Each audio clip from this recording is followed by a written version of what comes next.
Signal system के इस course में आपका एक बार फिर से स्वागत है। लास्ट क्लास में हमने हाफ वेव सिमेट्री देखा था, जिसके अंदर सीएन पे क्या कंडीशन होती है हाफ वेव सिमेट्री के लिए वो देखा था। आज उसी को कंटिन्यू करते हुए हम एन बी एन के लिए भी सेम कंडीशन देखते हैं। सपोज हमारे पास अगर कोई सिमेट्रिसिटी नहीं देखने को मिलती है तो एन बी एन के लिए क्या होगा, N B N A naught भी प्रेजेंट होगा, एन भी प्रेजेंट होगा और बी एन भी प्रेजेंट होगा। ओके, लेकिन अगर सपोज हमें हाफ वेव सिमेट्री देखने को मिलती है, पहले इवन सिमेट्री की बात कर लेते हैं। अगर इवन सिमेट्री है, इवन सिमेट्री का मतलब एफ टी जो है वो इवन है, इवन सिग्नल है। ओके, तो हमें डीसी टर्म, ये तो डीसी टर्म है, डीसी टर्म तो प्रेजेंट हो सकता है, डीसी टर्म है, और साथ ही साथ केवल कोसाइन टर्म मिलेंगे। एक बात का ध्यान रखना है कि केवल कोसाइन टर्म मिलेंगे, यानी एन मिलेगा, एन के साथ चूंकि कोसाइन जुड़ा हुआ है तो एन तो मिलेगा और केवल कोसाइन टर्म्स मिलेंगे। और हमारे पास बी एन की वैल्यू क्या आएगी, 0 होगी। अगर ऑड सिमेट्री हो तो, ऑड सिमेट्री हो तो जस्ट इसके रिवर्स, ए नॉट तो हमारा डीसी टर्म है, यहाँ कोसाइन टर्म्स नहीं होंगे, इसलिए एन जो होगा वो 0 होगा और केवल बी एन टर्म्स मिलेंगे, और यहाँ केवल साइन टर्म्स होंगे क्योंकि बी एन के साथ हमारा साइन टर्म्स जुड़े हुए हैं। ओके, ये तो रही इवन सिमेट्री की बात। ऑड सिमेट्री की बात, अगर हाफ वेव सिमेट्री है तो लास्ट टाइम हमने जो देखा था वैसा ही कुछ वही है हमारे पास भी। अगर हाफ वेव सिमेट्री है तो सबसे पहली बात कि ए नॉट तो 0 होगा क्योंकि डीसी टर्म तो पॉसिबल नहीं है, लेकिन साथ ही साथ हमारे पास केवल ऑड हार्मोनिक्स ही मिलेंगे, इवन हार्मोनिक्स नहीं मिलेंगे। ओके, अगर सपोज हमारे पास even and half wave symmetry दोनों मिलता है, even and half wave symmetry, okay, तो दोनों कंडीशन फुलफिल होंगे। एक तो ए नॉट भी 0 होगा, ओके, साथ ही साथ केवल एन मिलेगा यानी कोसाइन टर्म्स मिलेंगे, ओके, केवल कोसाइन टर्म्स मिलेंगे। लेकिन एक बात का ये भी ख्याल रखना है कि केवल ऑड हार्मोनिक्स मिलेंगे, यानी एन की वैल्यू 1, 3, 5 सो ऑन के लिए ही पे ही हमें कुछ वैल्यूज मिलेंगी, बाकी एन इक्वल टू 2, 4, 6 पर हमें जीरो वैल्यू 0 मिलेंगे। एक A2 क्या होगा, 0 होगा, A4 क्या होगा, 0 होगा, सो ऑन। सेम हम odd harmonic, odd and half wave symmetric signal के लिए क्या क्या बोलेंगे कि सेम कंडीशन है। अगर इसके लिए भी बात करते हैं तो ये हमारे लिए बी ए नॉट की वैल्यू यहाँ भी 0 होगी और यहाँ केवल बी एन टर्म मिलेगा यानी साइन टर्म्स ओनली, और साथ ही साथ हमारे पास जो कंडीशन है सेम जो हम लास्ट टाइम बोल रहे हैं कि केवल ऑड हार्मोनिक्स मिलेंगे, 1, 3, 5 so on, odd harmonics. I hope clear हो गया होगा। ठीक है, कुछ क्वेश्चंस कर लेते हैं, लेकिन आगे बढ़ने से पहले एक प्रॉब्लम और कर लेते हैं। सपोज ये हमारे पास एक रेक्टिफाइड सिग्नल है, ये हमारे पास रेक्टिफाइड सिग्नल दे रखा है, गिवन है। अब इसका हम फूरियर कोएफिशिएंट निकालना चाहते हैं, सी एन की वैल्यू कैलकुलेट करना चाहते हैं। तो इस सी एन की वैल्यू कैलकुलेट करने के पहले जो लास्ट टाइम हमने डिफरेंशिएशन वाली प्रॉपर्टी देखी थी उसको एक बार थोड़ा सा रिपीट कर देते हैं कि अगर एक बार हम D by D T of F T निकालते हैं तो सी एन में क्या मल्टीप्लाई होता है, J N omega naught, okay, into C N. Okay, अगर दो डिफरेंशिएशन कर रहे हैं तो दो डिफरेंशिएशन कर रहे हैं, डबल डिफरेंशिएशन कर रहे हैं, कुछ नहीं, इसका जस्ट होल स्क्वायर। अगर 3 बार डिफरेंशिएशन कर रहे हैं तो जस्ट 3 हो जाएगा पावर। अगर के डिफरेंशिएशन कर रहे हैं तो J N omega naught into the power के सी एन। ओके, इसी प्रॉपर्टी को यूज करेंगे अभी हम लोग यहाँ एफ टी का, क्योंकि अगर इसका अगर हम लोग निकालना चाहते हैं सी एन की वैल्यू तो सबसे पहले फर्स्ट डिफरेंशिएशन पे क्या आएगा, फिर सेकंड डिफरेंशिएशन पे क्या आएगा, एक बार देख लेते हैं। जिससे कि हम लोगों को इसका डिफ्रेंशिएशन कहते हैं सी एन की वैल्यू निकालने में हमें आसानी होगी। ओके, एक तरीका तो ये सिंपल है कि एफ टी का जो सी एन का सी एन निकालने का तरीका उसकी मदद से निकाल लो कि C N equal to what 1/t कहते हैं minus t/2 F T E to the power minus J N omega not T D T. इस तरीके से निकालना चाहो तो निकालो, लेकिन हम प्रॉपर्टी की मदद से निकालना चाह रहे हैं। जब हम प्रॉपर्टी की मदद से निकालना चाह रहे हैं तो सबसे पहले पहला डिफरेंशिएशन चेक कर लेते हैं। पहला डिफरेंशिएशन क्या आएगा इसका, d/dt ऑफ एफ टी क्या आएगा। अगर इसका d/dt ऑफ एफ टी निकालेंगे तो ये क्या है, ये इसका डिफरेंशिएशन क्या होगा, केवल इस टर्म का 0 to पाई तक के लिए हम डिफरेंशिएशन निकालेंगे। तो 0 to पाई तक के लिए डिफरेंशिएशन निकालेंगे तो ये हमारे पास ये तो वैल्यू 0 हो जाएगी, ऐसे कुछ।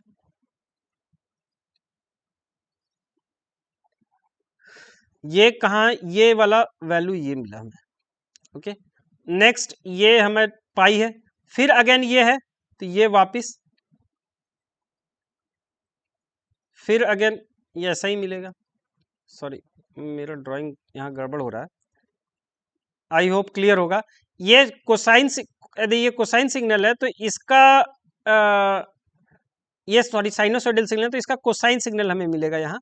और ये 0 to पाई तक तो कंटिन्यू रहेगा, अगेन हमें डिसकंटिन्यूटी मिलेगा और फिर वही वेव दोबारा से शुरू हो जाएगा। ओके, सो ऑन, यानी ये पाई है, ये हमारा 2 पाई है, ये 3 पाई है, ये 4 पाई है, सो ऑन। और सेम इधर भी हमें मिलेगा, माइनस पाई है, ये -2 पाई है। ओके, आई होप क्लियर होगा। अब इसका भी इसके लिए भी हम सी एन का वैल्यू निकालना थोड़ा मुश्किल है। चलो इसका एक बार डबल डिफरेंशिएशन कर देते हैं। अगर इसका दोबारा डिफरेंशिएशन करेंगे तो क्या देखने को मिलेगा, एक बार दोबारा डिफरेंशिएशन करके देख लेते हैं। तो इसका दोबारा डिफरेंशिएशन कर लेते हैं। तो अगर दोबारा डिफरेंशिएशन करते हैं तो ये हमें d²f/dt²। अगर दोबारा डिफरेंशिएशन कर रहे हैं तो ये वापिस मिल जाएगा, ये साइनोसॉइडल है तो ये वापिस कोसाइन मिलेगा। यानी कि एक तो ये है कि ये तो मिलेगा ही मिलेगा,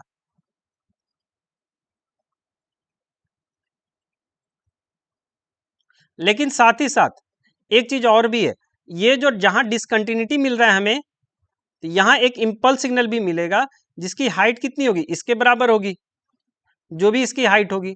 सपोज इसका एम्पलीट्यूड, यहाँ एम्पलीट्यूड गिवन नहीं है, हम कुछ भी मान लेते हैं, 1 है मान लेते हैं, ठीक है। तो इसका एम्पलीट्यूड 1 है तो ये -1 और ये -1 और ये 1, यानी कि एम्पलीट्यूड कहां तक जाएगा, 2 तक जाएगा। तो एक इंपल्स सिग्नल भी मिलेगा। ओके, यहां एक इंपल्स सिग्नल भी मिलेगा जिसका एरिया 1 होगा, सॉरी एरिया 2 होगा।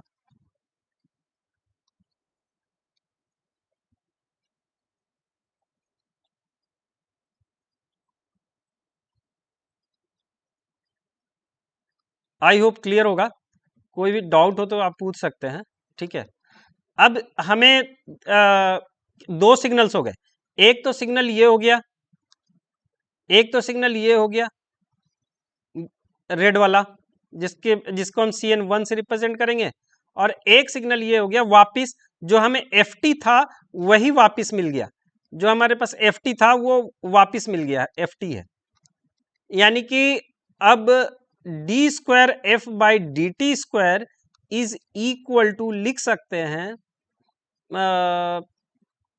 या फिर इसका जो हमारे पास CN की वैल्यू आएगी, एक तो CN1 और साथ ही साथ प्लस में जो FT के लिए सपोज FT के लिए जो CN की, इसके लिए जो हम लोग निकालना चाहते हैं वो CN है, उसका नाम हम CN नहीं दे रहे हैं, तो प्लस CN।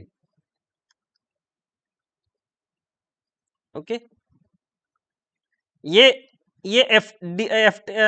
FT के लिए है, FT का जो CN की वैल्यू है वो ये है, यानी CN, और ये क्या वैल्यू आएगी, ये होगी JN ओमेगा नॉट का whole square CN is equal to CN1 plus CN, यानी कि अगर इसको लेफ्ट हैंड साइड ले जाएं तो जे एन ओमेगा नॉट का whole square -1 into C N is equal to C N one, और C N is equal to C N one divided by J N omega not का whole square -1।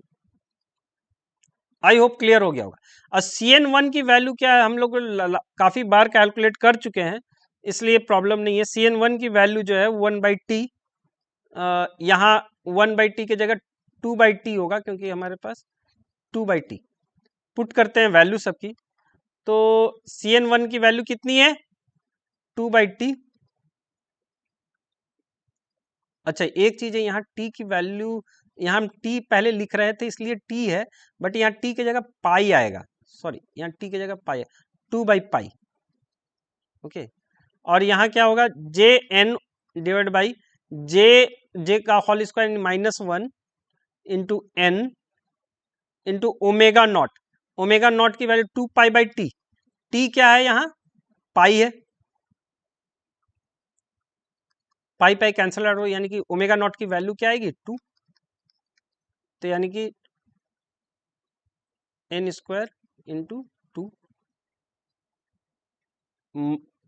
Sorry 2 to 4 हो जाएगा, -1, that is equal to 2/पाई divide by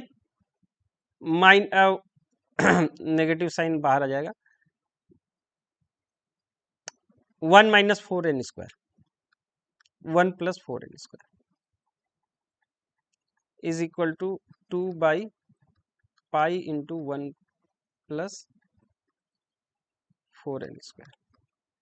तो ठीक है, अब थोड़ा सा आगे बढ़ते हैं।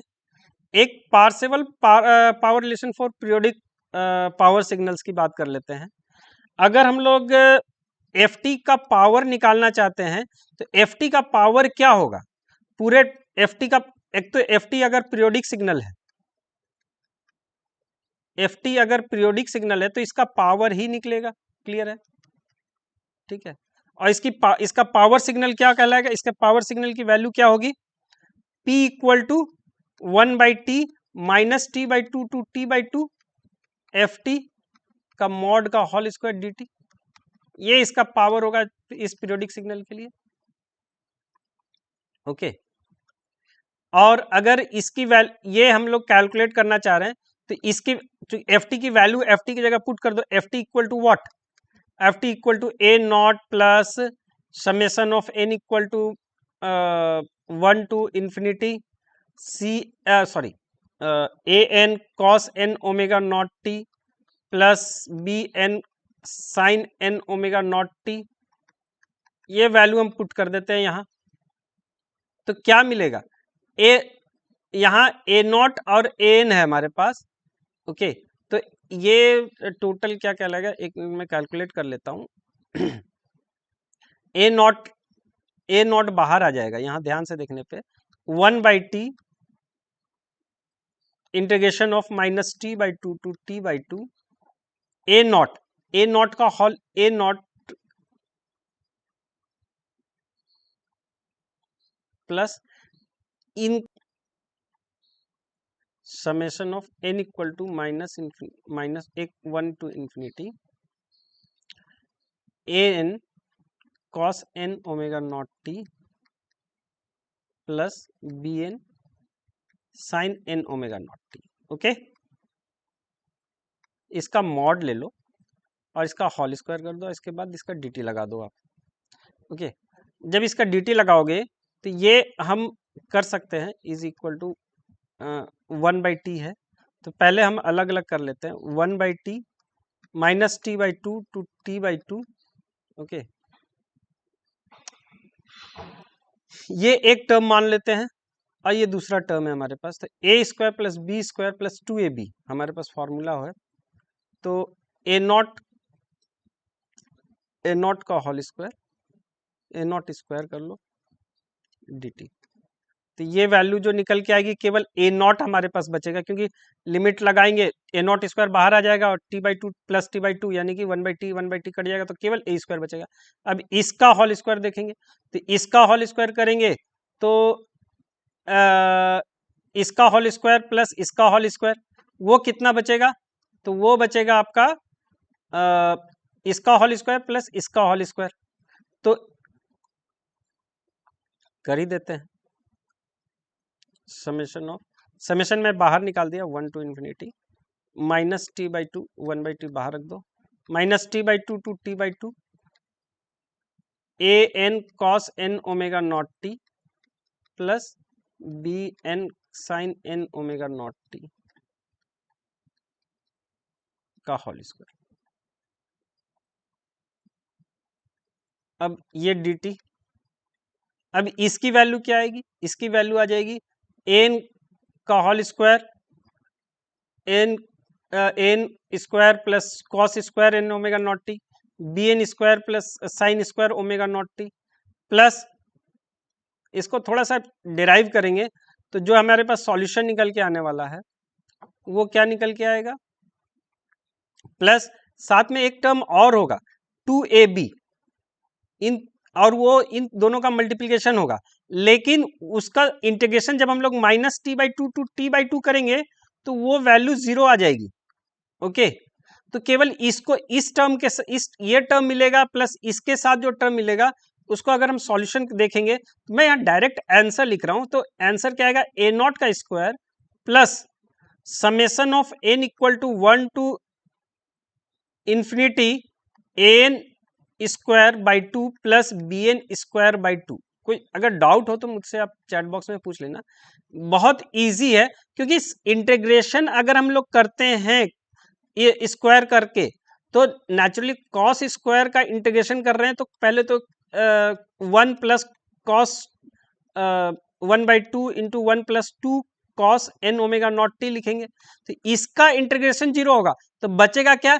एन 1/2, और वही एन बाई टू अगर बचेगा तो एन बाई टू का होल स्क्वायर, एन वो एन स्क्वायर बाई टू बचेगा हमारे पास। आई होप क्लियर होगा, फिर भी कोई डाउट हो तो आप मुझसे पूछ लेना। और जो इनका मल्टीप्लीकेशन आएगा इनके साथ जो multi cos N omega not T और sine N omega not T, उसका इंटीग्रेशन पूरे टाइम पीरियडिकली 0 हो जाएगा, तो हमारे पास केवल यही टर्म ही बचेंगे। तो ये अगर कोई पीरियोडिक सिग्नल है उसका पावर कैलकुलेट करना हो तो जस्ट उसके कोएफिशिएंट का एक तो डीसी टर्म का होल स्क्वायर करेंगे plus N square by two plus B N square by two, इस तरह से हम उसका पावर कैलकुलेट कर सकते हैं। लेकिन अगर सपोज सी एन के टर्म में हो तो बड़ा वो तब भी इजी है। C N is equal to what? N by two minus J B N by two, और सी एन स्टार क्या होता है? या सी माइनस एन, दोनों बात एक ही है। सी एन माइनस एन क्या होगा? A N by two plus J B N by two, दोनों को ऐड कर दें, इसका होल स्क्वायर करके और इसका होल स्क्वायर करके ऐड कर दें, तो ये क्या मिलेगा? N square by 4 plus B N square by 4, ये भी क्या मिलेगा? N square by 4 plus B N square by 4, और इन दोनों को अगर ऐड कर दें तो टोटल क्या मिलेगा? C N square plus C minus N का होल स्क्वायर, तो क्या मिलेगा? N square by 4 plus B N sorry 2 B N square by 2, ये वही मिल गया हमें। साथ में ए नोट चाहिए, तो P की वैल्यू क्या होगी? C summation of N equal to minus infinity to plus infinity, क्योंकि ए नॉट और सी नॉट बराबर है, तो सी एन का मॉड का whole square. This is the final relation. I hope clear होगा, फिर भी कोई डाउट हो तो आप मुझसे पूछ लेना, ठीक है? मैंने कोशिश की आपको समझाने की, ठीक है? आज के लिए बस इतना ही। नेक्स्ट क्लास में इसके कुछ एग्जांपल्स देख लेंगे, पार्सेवल पावर रिलेशन जो हमने अभी कैलकुलेट किया, इसका नाम क्या है? Parseval power relation, Parseval power relation, ठीक है? Thank you for watching.